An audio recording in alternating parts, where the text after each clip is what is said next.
The summer of '41. Near Smolensk, in the very heart of Belarus, a drama of unprecedented scale was unfolding.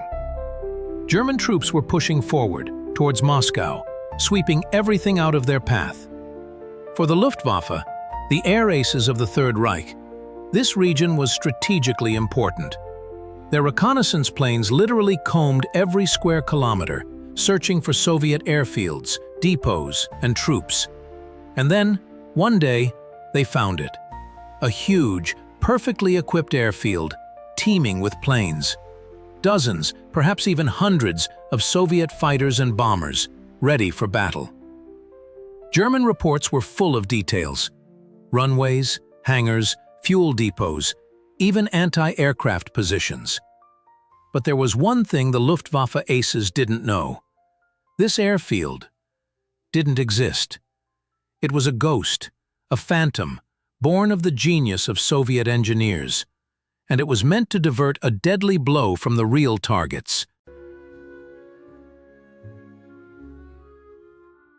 To grasp the audacity of this plan, one must transport oneself to the summer of 1941 and assess the situation. Smolensk, a city on the Dnieper, located in western Russia, held colossal strategic importance since time immemorial. It was not merely a dot on the map, but a true gateway to the heart of the Soviet Union, to Moscow. Anyone who controlled Smolensk also controlled crucial transportation arteries, railways, highways, rivers. It was a key hub, a crossroads connecting the western regions with the central part of the country. The German command was perfectly aware of this.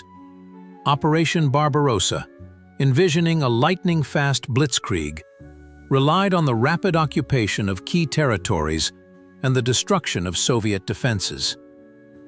The Smolensk direction was one of the three main thrusts of the Wehrmacht.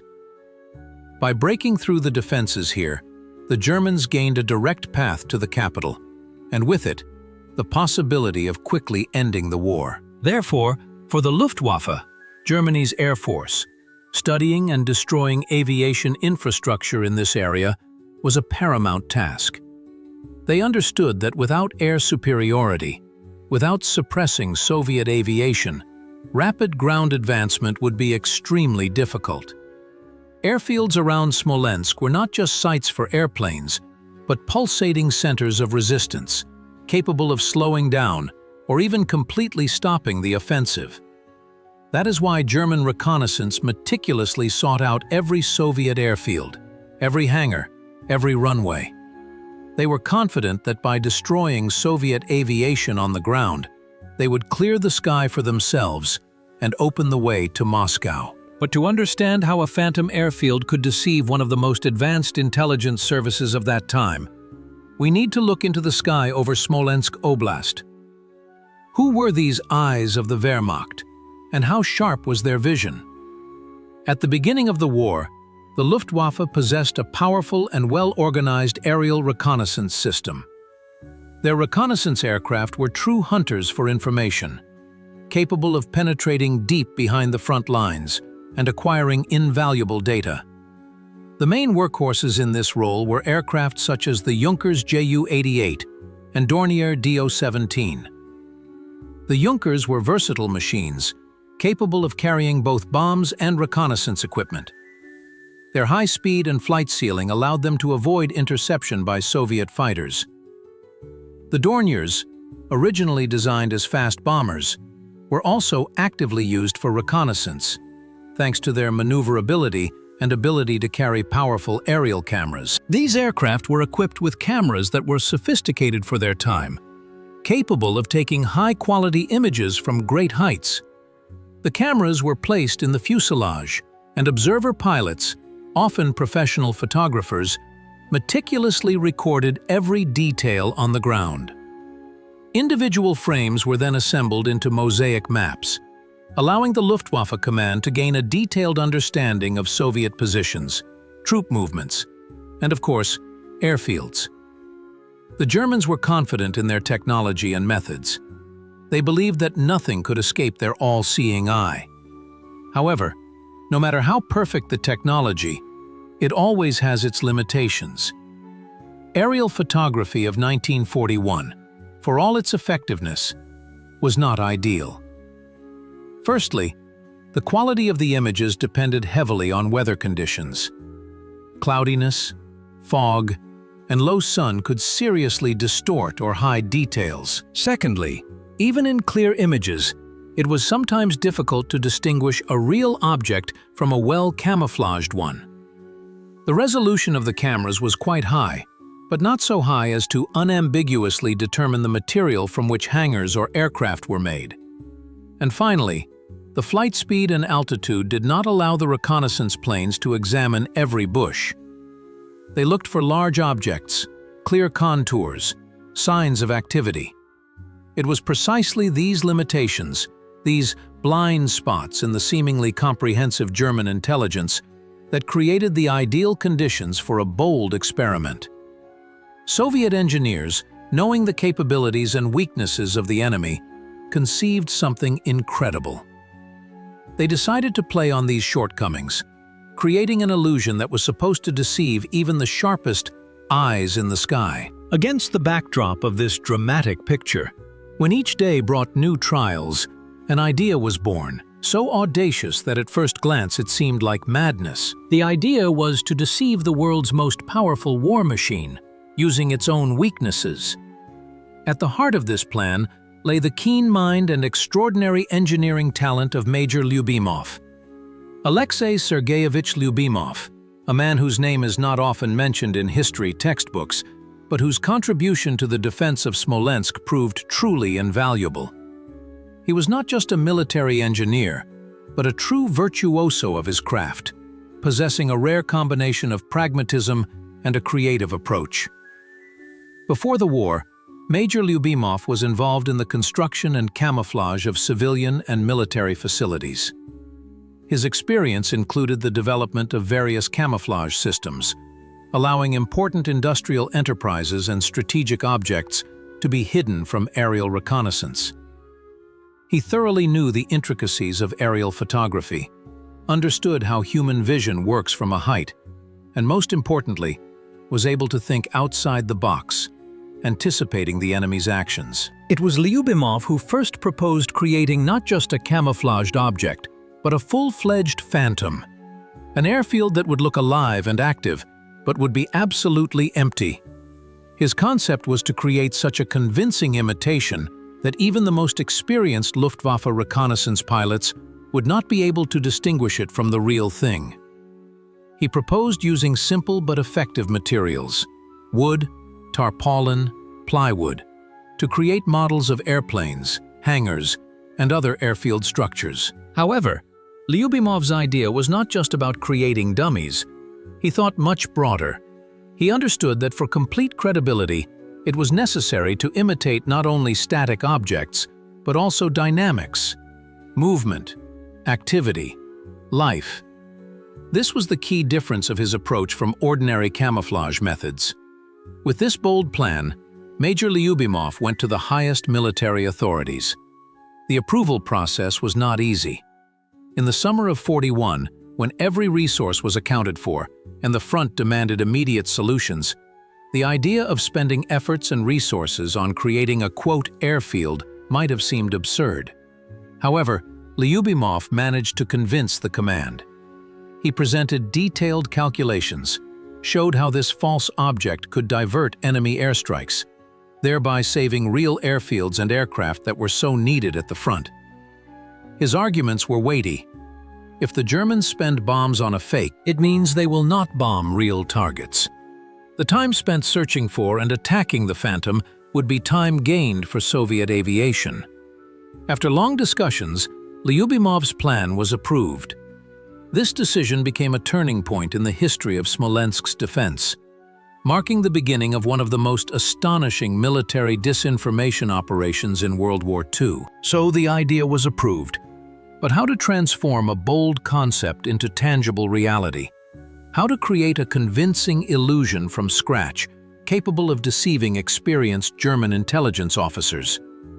It is in this chapter that we will delve into the astonishing world of engineering camouflage. The main task was not merely to construct models, but to reproduce a fully functional, living airfield. A veritable theater of war, where plywood airplanes replaced actors and painted tarpaulins served as scenery. Engineers, under the leadership of Major Lyubimov, faced numerous challenges. What materials to use so they would appear plausible from an altitude of several thousand meters? How to imitate shadows, terrain, wheel tracks? All that makes a real airfield real. The answers were found in simplicity and ingenuity. The foundation for the air fleet was aircraft models. Their frames were assembled from ordinary wooden battens, and the skin was made of plywood and fabric. These materials were accessible, easy to work with, and, most importantly, accurately mimicked the contours of real fighters and bombers. The models were meticulously painted in the standard colors of Soviet aviation, creating a complete impression of military aircraft presence. From high up, with sufficient aerial photography resolution, distinguishing them from real planes was practically impossible. Next, the infrastructure had to be recreated. What is an airfield without hangars? And here, ingenuity once again came to the rescue. False hangars were erected from logs and tarpaulin. Their external outlines precisely replicated typical structures, and to give them volume and avoid the effect of a flat picture, wooden struts were installed inside, forming the silhouette. These hangars appeared quite functional, capable of sheltering dozens of aircraft. But perhaps the most difficult task was the creation of runways. After all, this is not just a flat area, but a carefully prepared surface with a specific color and texture. The solution was found in the use of painted tarpaulin, as well as specially treated sections of land. Tarpaulin strips were rolled out on the ground and then carefully secured so that the wind would not reveal the deception. Their color was chosen to maximally match real runways, saturated with oil and gasoline. In some areas, the ground was plowed and rolled, imitating the compaction characteristic of active operation. But imitating infrastructure is only half the battle.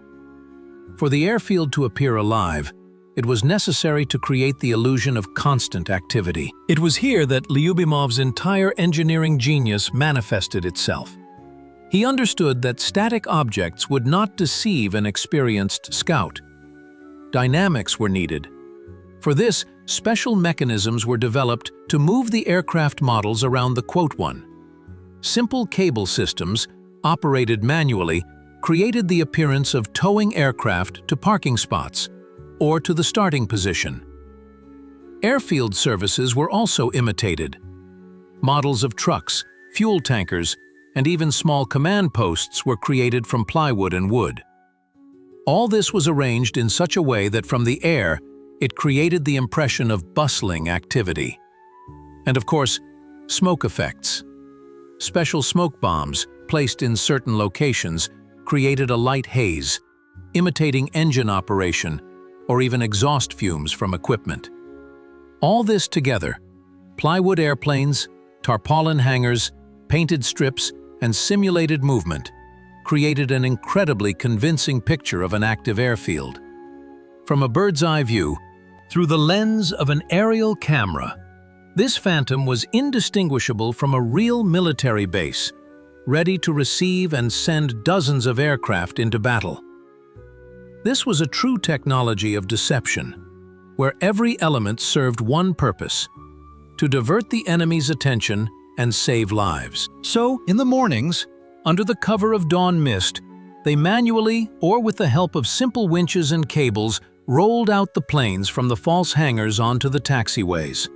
Then, simulating preparation for takeoff, several mock-ups were positioned at the beginning of the runway. Sometimes, for greater credibility, small smoke bombs were placed under the wings or tail of the aircraft, creating the appearance of burning engines or exhausts. This was especially important at times when German reconnaissance flights were expected. During the day, the team simulated movement across the field. The mock-ups were moved from one place to another, creating the impression that the planes were preparing for departure, refueling, or undergoing maintenance. Sometimes several mock-ups were towed to the hangars, portraying a return from a mission. These movements were not chaotic.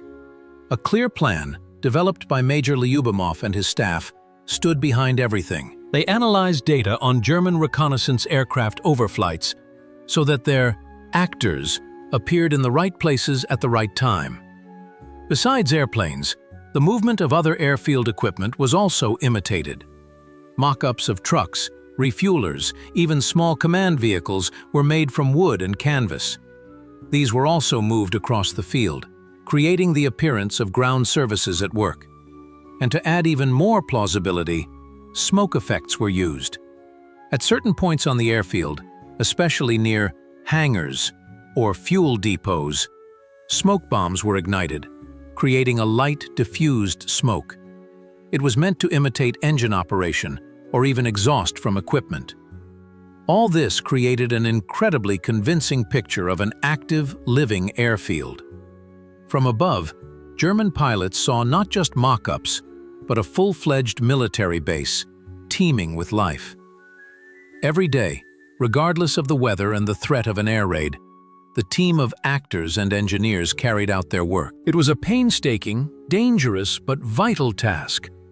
Their efforts, their ingenuity, and their discipline turned this phantom airfield into an ideal decoy, capable of distracting the enemy from real targets.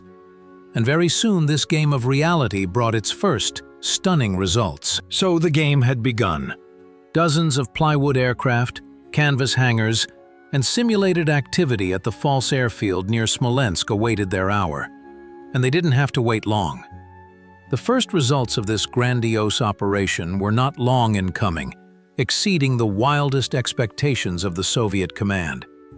Just a few days after the Phantom Airfield was ready to receive guests, German intelligence reported its discovery. And so, on one hot summer day in '41, a growing roar echoed over the forests of Smolensk region. German bombers, led by experienced pilots, were heading towards their target. A target that did not exist. The first attack was massive. According to reports from Soviet observers, up to 20 aircraft participated in the raid, predominantly Heinkel HE-111 and Junkers Ju-88 bombers.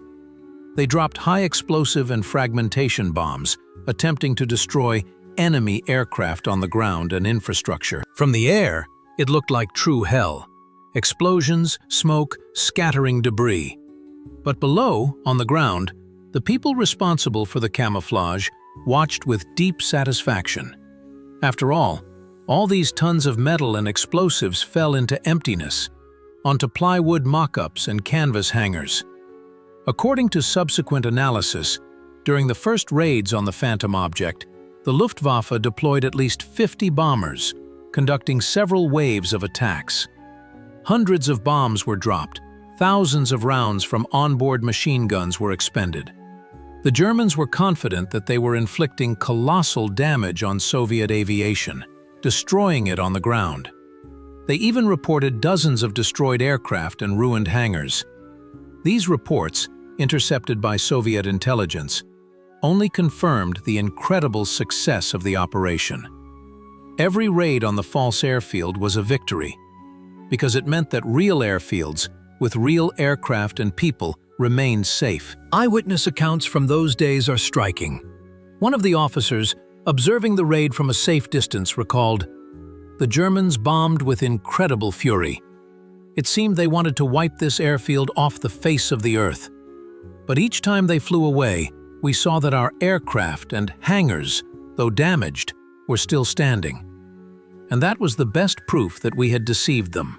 The reaction of the Soviet command was unequivocal. It was a success.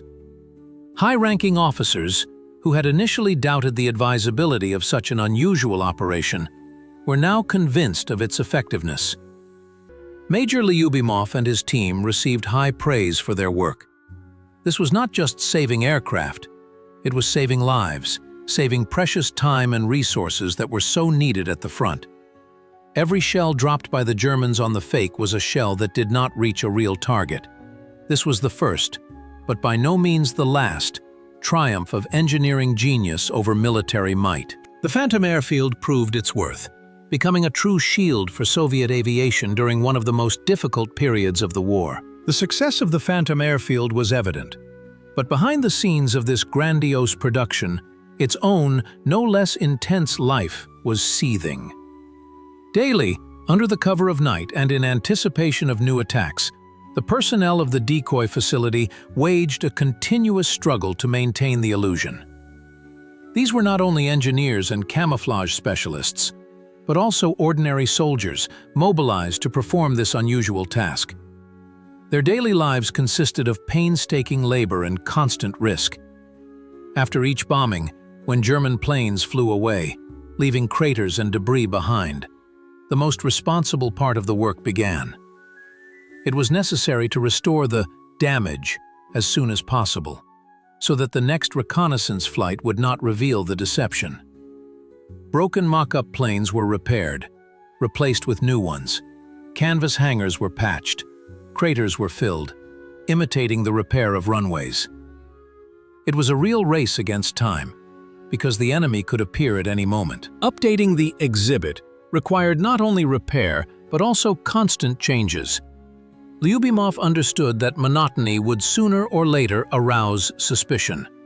Therefore, mock-up planes were regularly moved around, creating the appearance of equipment movement. Sometimes new planes or buildings were added to show the development of the airfield. Coordination with real airfields was vital. For the deception to be plausible, the Phantom object had to live in unison with real Air Force bases. This meant that the imitation of activity at the decoy airfield had to correspond to real flight and landing schedules, so as not to arouse suspicion from German intelligence, which could compare data from different sources. The difficulties and dangers of this work were enormous. Being in close proximity to a place that regularly attracted enemy bombers was akin to a feat. Each day could be the last. But the people who worked at the Ghost airfield understood the importance of their mission. Their ingenuity and resourcefulness became legends. For example, to imitate fresh tracks from plane wheels, special harrows were used, which were pulled along the ground, creating characteristic furrows. Ordinary fire hoses were used to imitate refueling hoses, and ordinary tractors disguised as airfield equipment were used to create the illusion of towing planes.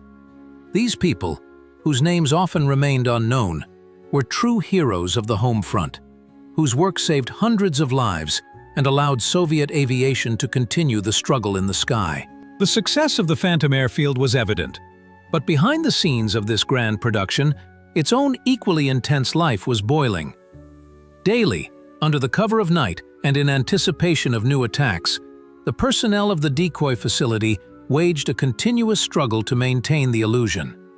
These were not only engineers and camouflage specialists, but also ordinary soldiers mobilized for this unusual task. Their daily lives consisted of painstaking labor and constant risk. After each bombing, when German planes flew away, leaving craters and debris behind, the most crucial part of the work began. It was necessary to restore the damage as quickly as possible, so that the next reconnaissance flight would not reveal the deception. Broken mock-up planes were repaired, replaced with new ones. Canvas hangars were patched, and craters were filled, simulating runway repairs. It was a real race against time, as the enemy could appear at any moment. Updating the exhibition required not only repairs but also constant modifications. Lyubimov understood that monotony would sooner or later arouse suspicion. Therefore, the mock-up planes were regularly moved, creating the appearance of equipment movement. Sometimes new planes or buildings were added to show the airfield's development. Coordination with real airfields was vital. For the deception to be plausible, the Phantom object had to quoter in unison with real Air Force bases. This meant that the imitation of activity at the decoy airfield had to correspond to real flight and landing schedules, so as not to arouse suspicion in German intelligence, which could compare data from different sources. The difficulties and dangers of this work were colossal. Being in close proximity to a place that regularly attracted enemy bombers was akin to a heroic feat.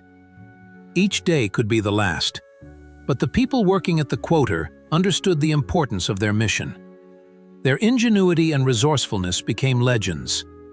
For example, to simulate fresh tire tracks from planes, special harrows were used, pulled across the ground to create characteristic furrows.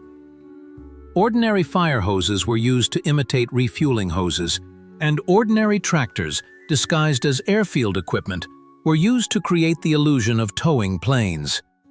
These people, whose names often remained unknown, were true heroes of the home front, whose work saved hundreds of lives and allowed Soviet aviation to continue the struggle in the sky. But the Germans were not static. Their intelligence, though deceived, was constantly improving.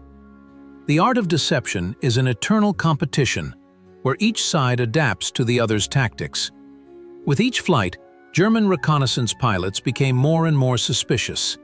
Their aerial cameras took increasingly clear pictures, and analysts at Luftwaffe headquarters looked for the slightest discrepancies. They began to pay attention not only to visual details, but also to other signs of activity. That is why it became necessary to introduce new elements to increase the plausibility of the phantom airfield. After all, mere mock-ups and smoke could no longer fully satisfy the growing demands of German intelligence. One such innovation was the creation of simulated repair traces after bombings. If earlier craters were simply filled in, now they were arranged as if active restoration work was underway. Mock-ups of construction equipment, figures of workers, and imitation of material storage appeared. This was supposed to convince the Germans that the airfield, despite regular attacks, remained operational and was actively being restored. Another step forward was the creation of false radio communications.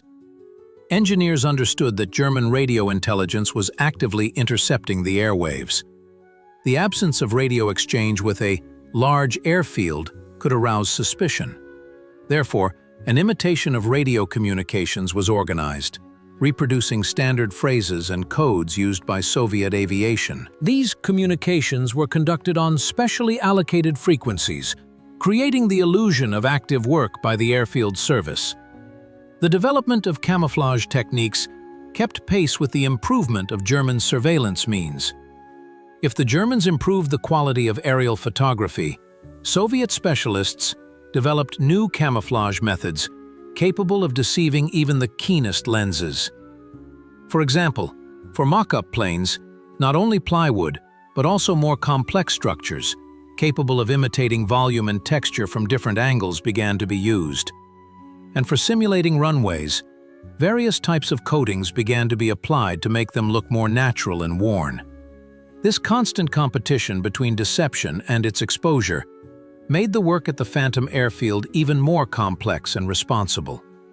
It was necessary not only to create an illusion, but also to constantly develop it, adapting to changing conditions and the growing demands of the enemy. And in this art of adaptation, Soviet engineers and soldiers proved themselves true masters. So, while the Luftwaffe wasted priceless bombs on plywood aircraft, the real airfields of the Smolensk region continued to live and operate. This was not just a game of cat and mouse. It was a battle for lives, for aircraft, for the future. And this battle was won thanks to engineering genius and unparalleled courage. It was the Phantom Airfield that became an invisible shield, protecting dozens of active air bases from massive bombardments. It diverted hundreds of enemy sorties that could have turned into a catastrophe for Soviet aviation. By the most conservative estimates, thanks to this deception, dozens, if not hundreds, of combat vehicles were saved from destruction. Every aircraft saved from bombs was a potential participant in aerial battles, capable of striking back at the enemy. Every saved pilot is invaluable experience and another spark of hope. Imagine, if each of these bombers had reached its true target, how many lives would have been lost? How much equipment destroyed. The Phantom airfield literally became a safe for aviation. Aviation veterans who served at those very real airfields often recounted how they first learned about their double. Many of them were initially puzzled. Why were the Germans bombing the neighboring area so often, where, as they thought, there was nothing? One former fighter pilot, Nikolai Petrovich, recalled, "We heard the roar of bombers, saw them fly past us and go off somewhere. And then rumors reached us that where they were flying there was actually nothing but mock-ups. At first we didn't believe it. We thought it was a joke, but then we realized it was a brilliant move. The Germans were wasting their forces and bombs on thin air, and we could calmly prepare for sorties." Another veteran, technician Ivan Sergeyevich, said, "When they explained to us that there was a Phantom there, we were amazed. You have to come up with something like that. We knew they were trying to bomb us, but we couldn't understand why there were so few raids on us. It turns out all the bombs were intended for our plywood brothers." These memoirs are the best proof of the operation's effectiveness. The Phantom airfield not only saved equipment, it saved human lives. Pilots, technicians, ground personnel. It gave them the opportunity to continue the fight, rather than perish under bombs on the ground. It was a silent but incredibly effective shield that allowed Soviet aviation to withstand the hardest months of the war. The Phantom airfield successfully performed its task, diverting Luftwaffe strikes. But the Germans were not static. Their intelligence, though deceived, was constantly improving. The art of deception is an eternal competition, where each side adapts to the other's tactics. With each pass, German reconnaissance pilots became more and more suspicious. Their aerial cameras took increasingly clear pictures, and analysts at Luftwaffe headquarters looked for the smallest inconsistencies. They began to pay attention not only to visual details, but also to other signs of activity. For example, why, despite hundreds of bombs dropped, did the airfield recover so quickly?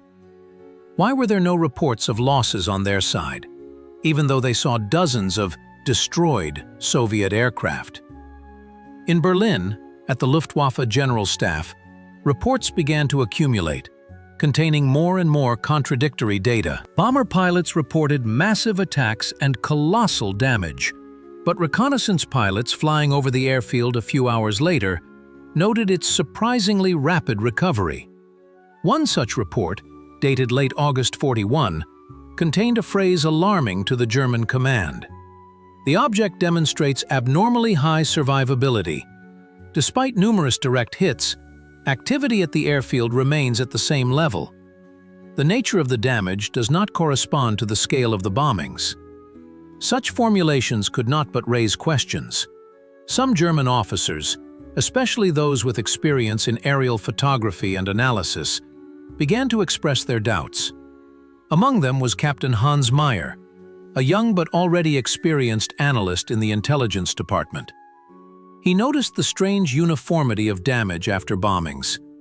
The same hangars, the same aircraft parking spots, perfect shadows from aircraft, which sometimes seemed too sharp for real machines. Meyer began to systematize this data, comparing it with interrogations of captured Soviet pilots, who, of course, knew nothing about the Phantom airfield. He tried to convey his findings to the higher command, arguing that the Soviet side was using some sophisticated deception tactic. "General, we are wasting precious forces and ammunition on a mirage," Meyer told his superior, General von Richthofen. "The pictures show activity, but its nature, it's too regular, too predictable. It's like a theater where the scenery changes on schedule." However, convincing the command of such a large-scale deception was incredibly difficult. The idea that the Russians could create such a plausible illusion seemed absurd. The Germans were confident in their technical superiority and could not admit the thought that they could be so skillfully tricked. Moreover, admitting deception would mean admitting their mistake, which was extremely undesirable in the conditions of a lightning war, where every victory had to be absolute. Therefore, the reports of Meyer and other doubting officers were often ignored or attributed to fatigue and nervous overstrain. However, the seeds of doubt had been sown, and they gradually began to sprout in the minds of German military strategists. The Phantom Airfield near Smolensk is just one, albeit the most striking, example of the large-scale disinformation system that the Soviet Union deployed during the Great Patriotic War. This was not a one-time action, but an entire philosophy aimed at deceiving the enemy, preserving its own forces, and achieving strategic advantage. Such ghosts of war appeared all along the Soviet-German front, taking on the most diverse forms. If plywood airplanes led the Germans by the nose near Smolensk, in other places, false tank units, artillery positions, and even entire cities appeared. The Soviet command perfectly understood that in the conditions of total war, when every resource counted, disinformation became as powerful a weapon as tanks and airplanes. Entire phantom armies were created, consisting of inflatable tanks, wooden cannons, and mock-ups of trucks. These objects, carefully camouflaged and moved, created the illusion of troop concentration where there was none. Thus, the Germans were forced to redirect their reserves, spend intelligence resources and ammunition on emptiness. The effectiveness of these false targets was striking. For example, in the autumn of '41, during the Battle of Moscow, a false concentration of tanks was created in one direction. The Germans, having discovered large armored formations, sent significant air and artillery forces there, which for several days shelled and bombed an empty area. At this time, real Soviet units were able to regroup and launch an unexpected counterattack. False artillery positions, created from logs and tarpaulins, also regularly drew German artillery fire, diverting it from real targets. Sometimes loudspeakers were even installed near such positions, imitating the sounds of shots, to make the deception even more convincing. The Smolensk Phantom Airfield occupied a special place in this system of military disinformation. It was one of the first and largest objects created on the principle of full reproduction of functioning infrastructure. Its success showed that it was possible not only to hide real objects, but also to create convincing illusions where there was nothing. This experience became invaluable for the further development of the art of camouflage and disinformation in the Soviet Army. It proved that ingenuity and engineering genius can be no less effective than brute force, and ghosts of war can save real lives and change the course of battles. The story of the Phantom Airfield near Smolensk is not just an episode. It's a vivid stroke in the grand canvas of military camouflage art that unfolded across the world during World War II. Soviet engineers, in creating their "O" objects, were not alone in their desire to deceive the enemy. On both sides of the front, from the deserts of North Africa to the fields of Normandy, equally large-scale disinformation spectacles were being staged. Let's recall, for example, the famous Operation Bodyguard, which preceded the Allied landing in Normandy in 1944. Its goal was to convince the German command that the main blow would not be struck on the coast of Normandy, but significantly further north, in the Pas-de-Calais region. For this, the Americans and British deployed an entire ghost army under the command of General Patton. Hundreds of inflatable tanks, trucks, and airplanes, false camps, simulated radio communications, even specially created fake port facilities. All of this was intended to create the illusion of gigantic forces ready for invasion. The Germans, deceived by this grand production, kept significant reserves there that they were unable to transfer to Normandy in time. The British, in turn, were true masters of ghost armies.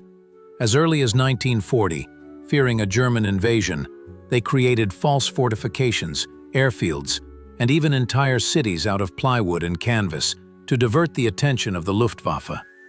In North Africa, engineers under the leadership of the famous Lieutenant Colonel Jasper Maskelyne, a magician by profession, created entire ghost convoys of equipment, changing the desert landscape to confuse German intelligence. They even managed to move the harbor of Alexandria by several kilometers, using models and lighting devices. The experience of the Phantom Airfield near Smolensk like other similar operations, showed that military disinformation is not just a trick, but a full-fledged tactic capable of influencing the course of battles. It evolved from simple camouflage nets to complex multi-layered operations, including electronic warfare, psychological impact, and even the creation of fictitious personalities. The main lesson learned from these ghost wars was the understanding that in modern warfare, victory goes not only to those with more tanks or planes, but also to those who can think outside the box, who are capable of deceiving and confusing the enemy, forcing them to waste resources. And in this art of deception, the Soviet specialists who created the Phantom Airfield proved themselves to be true masters. War is not only the roar of cannons and the rumble of engines. It is also the quiet, inconspicuous work of thousands of people, whose names rarely make it into history textbooks.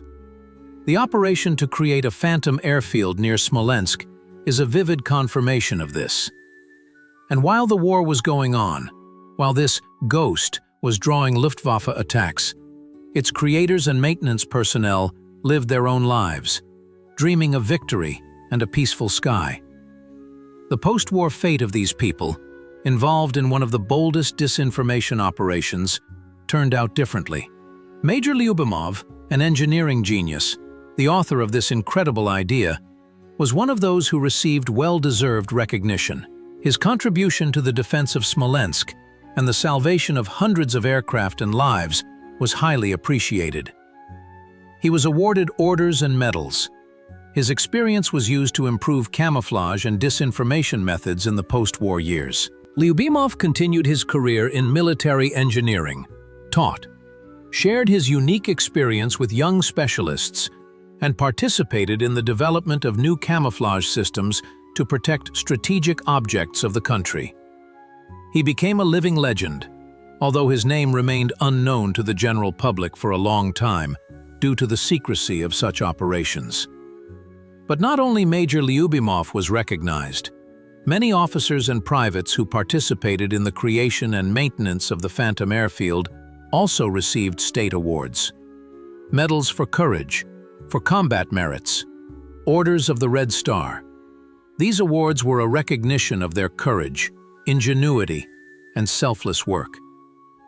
The people who day and night under enemy bombs restored mock-ups of airplanes, moved canvas hangars, imitated activity in the field, risking their lives for the common victory, deserved every one of these awards. After the war, most of them returned to civilian life. Some continued to serve in the army, applying their acquired experience in the defense industry or in engineering troops. Others were demobilized and became engineers, builders, teachers, workers. They built a new country, restored destroyed cities, raised children, keeping in themselves the memory of how once they deceived an entire army, saving lives and equipment. However, despite its significance, the history of the Phantom Airfield remained in the shadows for a long time. Why did this feat, this unique example of engineering genius and military ingenuity, not receive wide publicity immediately after the war? There were several reasons. Firstly, the secrecy classification. Disinformation operations, especially such successful ones, were always strictly classified. Disclosure of details could give the enemy valuable information about Soviet camouflage methods, which was unacceptable in the conditions of the Cold War and the ongoing confrontation. Secondly, the scale of the war. The Great Patriotic War was an event of such colossal scale that many heroic episodes, not directly related to major battles or famous commanders, simply got lost against the general background. Millions of soldiers, thousands of feats, and among them, the story of plywood airplanes seemed not as significant as, for example, the defense of the Brest Fortress or the Battle of Stalingrad. Thirdly, the nature of the feat. Camouflage work was not associated with direct combat clashes, with heroism on the front line. It was a quiet feat, requiring not so much physical strength as intellect, ingenuity, and endurance. and in the post-war USSR, where the glorification of frontline soldiers was paramount, such intellectual victories were often underestimated. And finally, the modesty of the participants themselves. Many of those who created the Phantom Airfield did not consider themselves heroes in the usual sense of the word. They simply did their job, obeying orders, and did not seek glory. For them, the main reward was the realization that their work helped save lives and bring victory closer. Only decades later, when the secrecy classifications were lifted and historians gained access to archival documents, this amazing story began to come to light. And then, the world learned about Major Lyubimov and his team, about a feat that had been forgotten but had not lost its significance. This story is a reminder that war is won not only by the force of arms, but also by the power of mind, ingenuity, and selfless devotion to one's cause. The story of the Phantom Airfield near Smolensk, this astounding episode of the Great Patriotic War, did not merely remain a vivid page in the annals of military cunning. It became an invaluable lesson, vividly demonstrating how ingenuity and engineering genius can be more effective than brute force. The legacy of this operation continues to live on in modern military art, even as methods and technologies have advanced significantly. Today, in the era of satellite reconnaissance, high-precision weapons, and cyber warfare, it seems that deceiving the enemy has become much more difficult. The sky is permeated with the gaze of dozens of satellites, capable of discerning the smallest details on the ground. Thermal imagers, radars, acoustic sensors, all this creates an almost all-seeing eye that, it would seem, is impossible to fool. However, the fundamental principle laid down by Major Lyubimov and his team remains unchanged. The struggle for information is an eternal competition between detection technologies and concealment technologies. Methods of camouflage and disinformation have not disappeared, they have evolved. Instead of plywood airplanes, inflatable tanks and armored personnel carriers have appeared on battlefields, designed with radar and thermal signatures in mind, capable of imitating real equipment. Instead of smoke grenades, there are electronic warfare systems that create false targets on enemy radar screens, or noise curtains that conceal troop movements. Modern Phantom airfields are no longer just mock-ups, but entire virtual objects existing only in digital space. Cyber attacks on enemy control systems, the introduction of false information into intelligence networks, all these are new facets of disinformation, designed to confuse, distract, and force the enemy to waste resources. Military strategists around the world carefully study the experience of World War II, including operations such as the Smolensk Phantom Airfield. They understand that in the conditions of modern conflict, where the price of error is immeasurably high, the ability to deceive the enemy, to make them doubt, is one of the key factors for victory. This is an eternal competition, where each side constantly refines its methods. Reconnaissance is becoming more sophisticated, but camouflage is also not standing still. Simple camouflage is being replaced by smart materials, capable of changing color and texture, adapting to the environment. Technologies are being developed that allow objects to be hidden not only from visual, but also from radar, thermal, and acoustic detection. The art of deception is not just a set of tactical techniques. It is psychology. It is a game on the enemy's expectations and stereotypes. That is why the lessons of the Phantom Airfield remain relevant in the 21st century. They remind us that in war, victory goes not only to those with the most powerful technologies, but also to those who can think outside the box, who are capable of using intelligence and cunning to make the enemy dance to their tune. And as long as war exists, as long as there is a desire for victory, this eternal competition between detection technologies and concealment technologies, between truth and artful illusion, will also exist.